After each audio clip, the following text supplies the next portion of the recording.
New Year ကိုပြောထားအောင်နော်ဒီနော် New Year ကိုပြောထားအောင်နော်ဒါလေးကတော့ကျွန်တော်တို့ New Year အတွက်စားမယ့်ဟာကြီးပဲဖြစ်ပါတယ်ဒါကျွန်တော်တို့ New Year Happy New Year အော်ပြောစားအောင်နော်ရဆိုရရှိတယ်ခုမှကျွန်တော်တို့9နာရီပဲရှိတယ်12နာရီညမှာအော်မှာ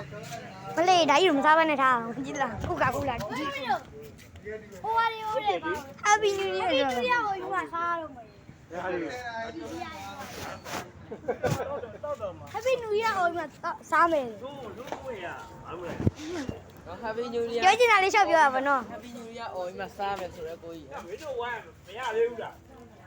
ဒါပြောချင်တယ်ပြောလိုက်တာဘာလို့ကျွန်တော်လည်းမသိဘူးဒါ New Year အတွက် Happy New Year အတွက်ကျွန်တော်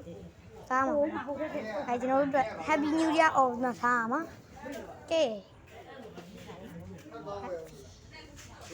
အဲလောက်ပါပဲကျွန်တော် Happy New Year အော်မှာစားမယ်ပြောထားပါတော့